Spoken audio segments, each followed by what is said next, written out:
نؤمن به ونتوكل عليه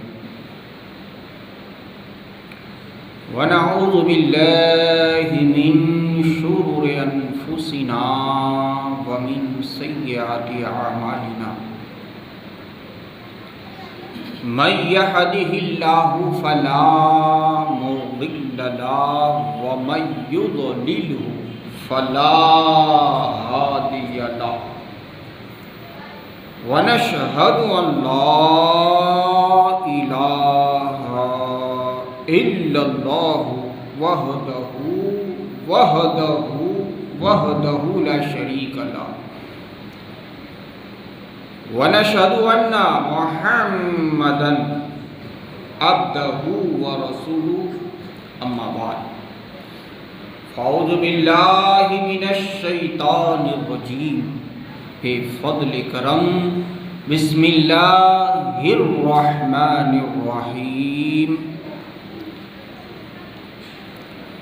واتخذ اللہ ابراہیم خلیلا صدق اللہ المولانا العظیم وصدق رسولہ النبی الامین المتین الکریم ونحن على ذلك لمن الشاهدين والشاكرين والحمد لله رب العالمين ان الله وملائكته يصلون على النبي يا ايها الذين امنوا صلوا عليه وسلموا تسليما الصلاة والسلام عليك يا حبيبي يا رسول الله صلی اللہ تعالی علیہ وآلہ وسلم سبحان ربک رب العزة عما یصفون والسلام علی المرسلین والحمد للہ رب العالمین برحمتک یا ارحم الراحمین۔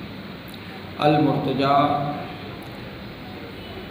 شاہی جمعہ مسجد میں حاضر باش جملہ سادات کرام،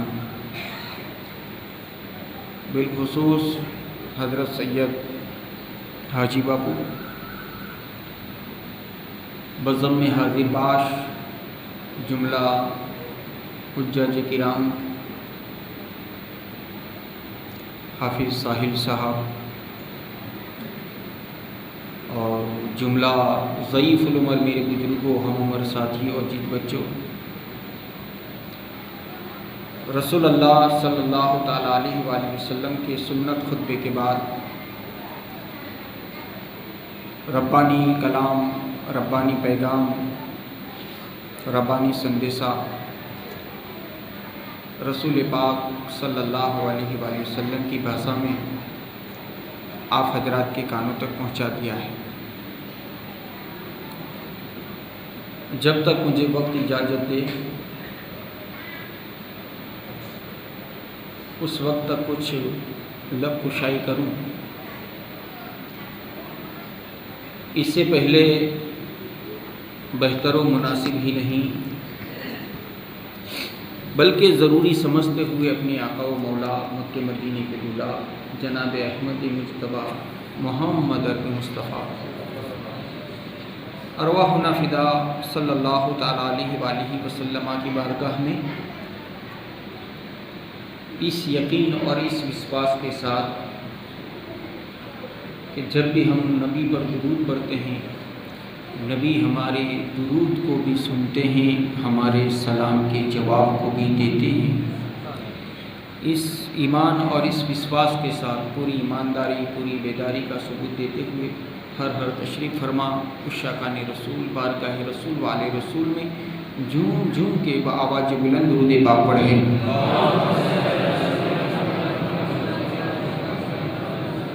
الصلاۃ والسلام علیک یا حبیبی یا رسول اللہ صلی اللہ تعالیٰ علیہ وآلہ وسلم۔ معزز سامعین کرام،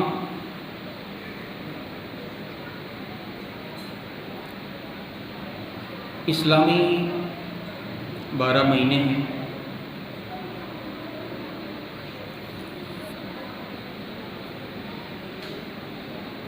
اور ان 12 مہینوں کی الگ الگ مقام ہیں، الگ الگ عظمتیں ہیں، الگ الگ فضیلتیں ہیں۔ یہ اسلامی سال کا 11واں مہینہ، جسے ہم اور آپ ذی القعدہ کے نام سے جانتے ہیں، پہچانتے ہیں۔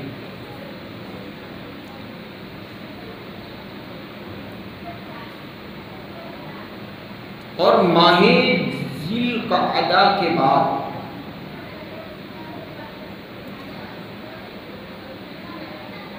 جو ماہ مقدس،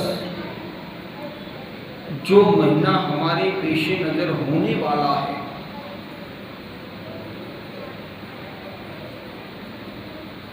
وہ اسلامی سال کا آخری مہینہ، 12واں مہینہ، آخری مہینہ، جسے ہم اور آپ ذی الحجہ کا مہینہ کہہ کر یاد کرتے ہیں۔ وہ عظیم اور برکت والے مہینے کی جیسے ہی قریب آتا ہے،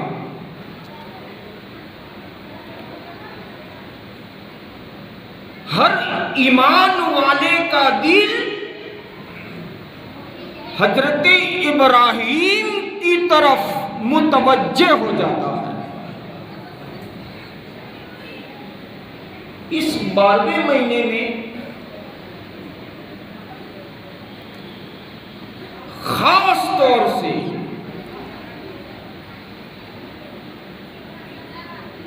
دو کام انجام دیے جاتے ہیں۔ ایک کام جسے ہم اور آپ قربانی کے نام سے یاد کرتے ہیں، جو صاحب نصاب کے لیے واجب قرار ہے، اور ایک دوسرا کام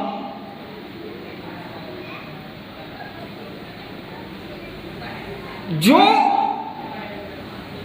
اللہ تبارک و تعالیٰ کی طرف سے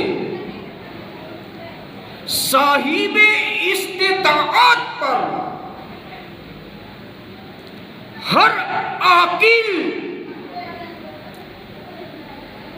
اور بالغ اور جو اس کی طاقت رکھتا ہے، اس بندہ مومن پر زندگی میں ایک مرتبہ خانہ کعبہ کا حج کر لینا یہ فرض ہے۔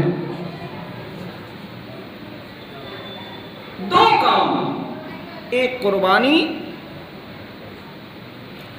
اور ایک حج۔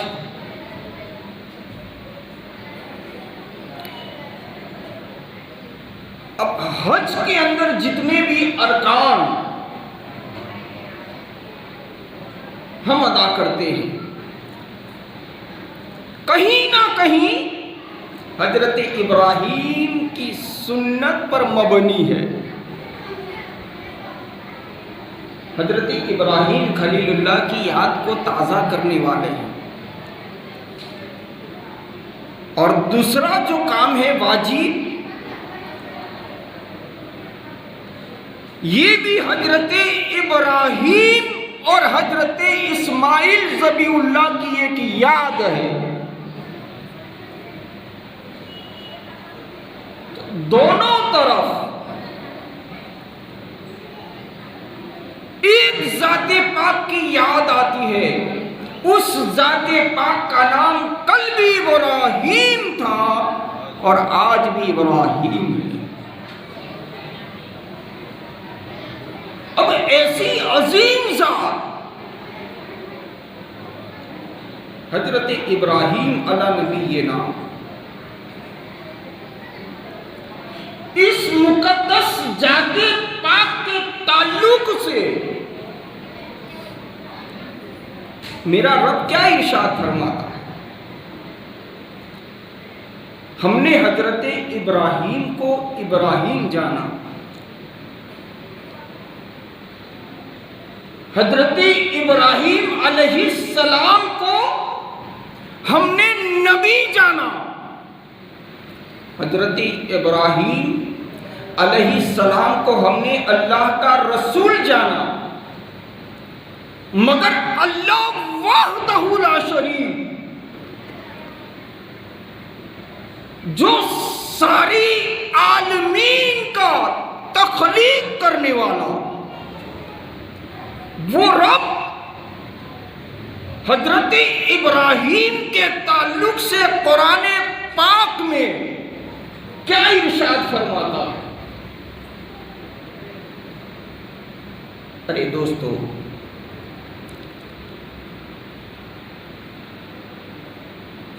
ہمیں تعلقے کا دھارا سبھیہ پہچانے تو ہم پھولے نہ سمائیں کہ دھارا سبھیہ کے ساتھ میرا ڈائریکٹ کانٹیکٹ ہے، گجرات کا سی ایم آپ کو پہچانے تو آپ 1 منٹ میں کہہ دیں گے کہ مجھے یہ پہچانتا، یعنی کہ پھولے نہیں سماتے۔ مگر یہاں جس اللہ وحدہ لا شریک کی بات ہو رہی ہے، سپر پاور، اس کے سوا کوئی رب ہے ہی نہیں، وہی ایک رب،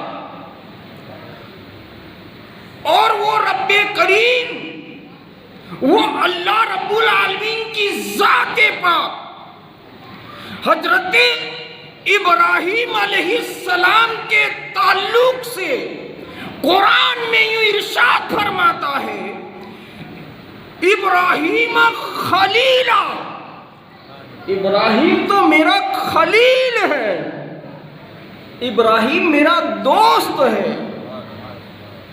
کیا یہ کوئی کم بات ہے؟ اللہ یوں کہے۔ مگر دوستو، آپ نے یہ لفظ بارہا سنا، خلیل، مگر سوال یہ ہے کہ خلیل کہتے کسے ہیں؟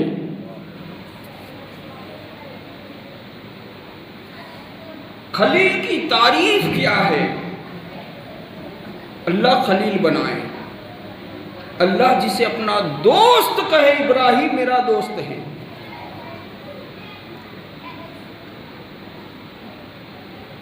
تو خلیل یہ کوئی آرڈینری لفظ نہیں ہے، خلیل کی جو تعریف کی گئی، خلیل اسے کہتے ہیں جو ہر کام میں کما حقہ کامل نظر آئے، اسے خلیل کہتے ہیں۔ عالم دنیا میں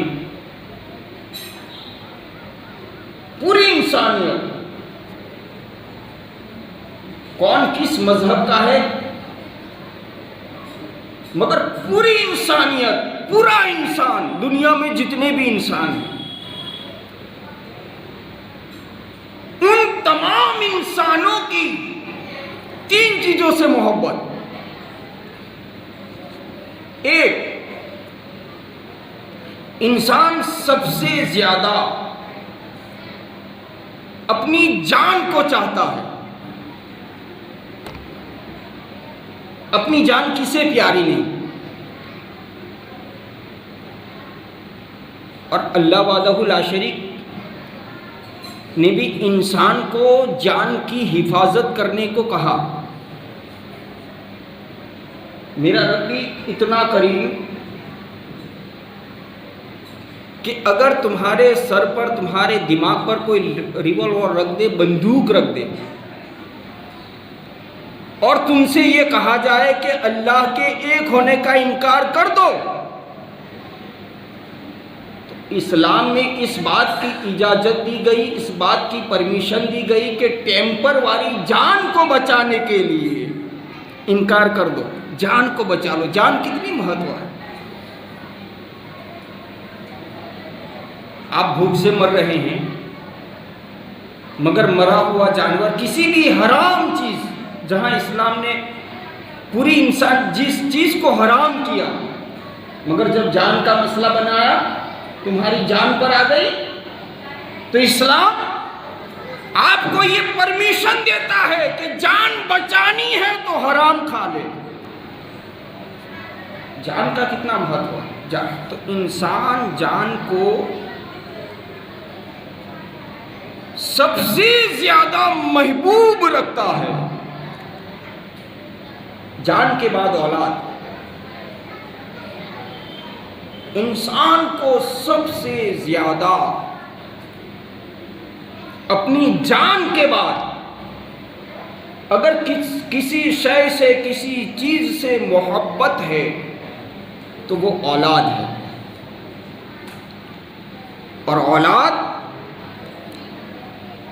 ہر باپ کی دل کا سکون. آپ کیسی بھی بھرپور نیند میں ہو اور آپ کا چھوٹا بیٹا یا چھوٹی بیٹی آپ کے سینے پر سوار ہو جائے تو آپ سکون اور اطمینان کی نظر سے, محبت کی نظر سے آپ اپنے بیٹوں کی طرف دیکھو گے. اس لیے کہ جان کے بعد انسان کو اپنی جان کے بعد کسی شے سے پیار ہے تو وہ اولاد ہے. تیسرے نمبر پر پہلی جان کے بعد آپ کی اولاد, اور اولاد کے بعد انسان سب سے زیادہ محبت کرتا ہے تو اپنے وطن سے. وطن, آپ باہر گاؤں رہتے ہو اور آپ کے گاؤں کا ایک کتا ہی مل جائے تو آپ پھولے نہیں سو میرے گاؤں کا کتا. اب اللہ تبارک و تعالیٰ نے حضرت ابراہیم کو اپنا دوست کہا, اور حضرت ابراہیم خلیل اللہ علیہ السلام کا وطن سے لے کر اولاد سے لے کر جان, ہر قسم کا خلیل اللہ کا امتحان ہوتا رہا, اور اللہ کا خلیل حضرت ابراہیم اللہ کی محبت میں سب کچھ یکے بعد دیگر قربان کرتا رہا. اس قربانی کے بدلے میں اللہ تبارک و تعالیٰ ارشاد فرماتا ہے کہ ابراہیم میرا خلیل ہے, جو ہر شے میں کامل نظر آئے اسے اللہ کا خلیل کہتے ہیں. اور حضرت ابراہیم علیہ نبینا, آپ کے ابا کا نام تاریخ, حضرت ابراہیم کے ابا کا نام تاریخ, اور حضرت ابراہیم کے چچا کا نام آزر. حضرت ابراہیم علیہ السلام نے دین کی تبلیغ کی ابتدا فرمائی تو اپنے گھر سے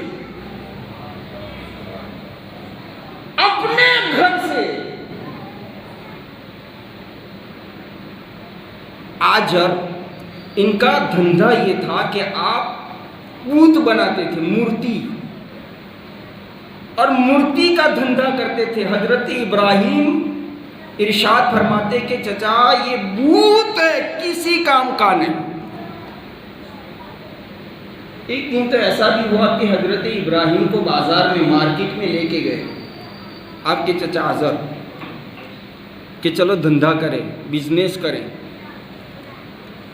تو حضرت ابراہیم لوگوں کو بت بتاتے, مورتی بتاتے, اور یوں کہتے یہ کسی کام کی چیز نہیں, یہ کسی کی کوئی مدد نہیں کر سکتا.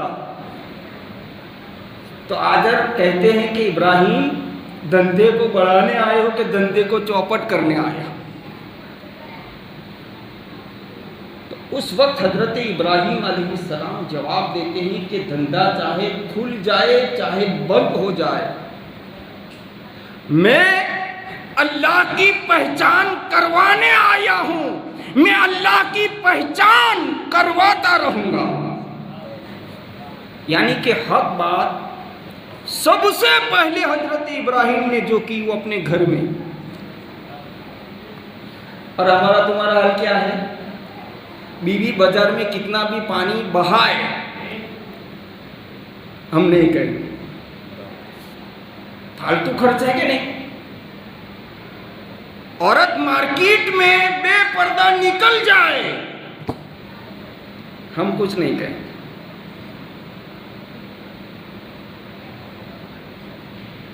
ہماری بیٹیاں ہماری بچیاں کہاں کہاں جا رہی ہیں مگر ہم کچھ نہیں کہیں گے۔ اسلام یہ درس نہیں دیتا، اسلام یہ سبق نہیں دیتا۔ آپ اپنے گھروں میں بھی دیکھو، توجہ کرو، یہ حضرت ابراہیم خلیل اللہ کی بھی سنت ہے، رسول اللہ کی بھی سنت ہے۔ ہم خود نماز پڑھ لیتے ہیں، اچھی بات ہے، مگر ہم ہمارے بھائی کو کبھی نہیں کہتے کہ تو بھی نماز میں آ جا۔ ہم ہمارے باپ کو کبھی نہیں کہتے کہ آپ بھی نماز، ہاں جہاں ادب ہے مقام ہے، مگر حق بات تو ادب کے دائرے میں رہ کر بھی کہی جائے۔ سرکار فرماتے ہیں، نبی اللہ رسول اللہ فرماتے ہیں کہ جو چیز، اچھا یہ جو رسول اللہ نے فرمایا، آپ ارشاد فرماتے ہیں کہ مومن کی نشانی یہ ہے، مومن کی پہچان یہ ہے، جو مومن ہوگا وہی ایسا کرے گا۔ مومن کی نشانی یہ ہے کہ جو اپنے لیے پسند کرتا ہے وہ دوسرے بھائی کے لیے بھی وہ پسند فرماتا ہے۔ آپ نماز کو پسند کرتے ہیں تو آپ اپنے بھائی کے لیے بھی پسند کریں کہ آپ کا بھائی نمازی ہو جائے۔ مومن کی یہ پہچان ہے۔ آپ اپنے گھر میں تبلیغ کریں۔ ہم نے 4-5 کروڑ کی مسجد تو بنا لی اور پھولے نہیں سماتے، مگر ہم نے کبھی یہ توجہ نہ کی کہ ہماری جمعہ کی مسجد میں کتنی صف نمازی ہیں۔ کوئی باپ یہ کہے کہ میں نے اپنے بیٹے کو کہا ہو نماز کے لیے، کوئی بیٹا یہ کہے کہ میں نے اپنے باپ کو دعوت دی نماز کی، کوئی بھائی یہ کہے کہ بہن کو کہا ہو کہ نماز پڑھے، کوئی بیٹی ایسی بتائے کہ اس نے اپنی ماں کو کہا ہو کہ نماز پڑھ۔ گویا کہ حضرت ابراہیم خلیل اللہ کو اللہ نے اپنا دوست بنایا۔ بنیاد یہ تھی کہ ابراہیم گھر میں ضرورت پڑی تو اپنے گھر میں حق بات کہتا ہوا نظر آیا، اور جب ضرورت پڑ گئی تو نمرود سپر پاور کے سامنے اللہ کا خلیل ڈٹ گیا۔ اسے خلیل اللہ کہتے ہیں۔ گھر میں بھی کہے اور وقت کا سپر پاور ہو تو اس کے سامنے بھی بات کرے۔ اس کے لیے اللہ ارشاد فرماتا ہے، ابراہیم خلیلہ، ابراہیم میرا دوست ہے۔ دوستو کوشش یہ کریں کہ آپ ہر سچی بات آپ باہر نہ کہہ سکو تو کم از کم اپنے گھر میں کہتے رہو۔ کل میدان محشر میں آپ کو بھی اس کا جواب دینا پڑے گا۔ اللہ تبارک و تعالی ہم سب کو اپنے گھروں میں اچھی نصیحت کرنے کی توفیق عطا فرمائے۔ اللہ رب العزت ہم سب کو گناہوں کے کاموں سے محفوظ بھی رکھے اور مامون بھی رکھے، اور جو بات بیان ہوئی ہے اس پر سب سے پہلے مجھے اور آپ تمام کو اللہ رب العزت عمل کی توفیق و رفیق عطا فرمائے۔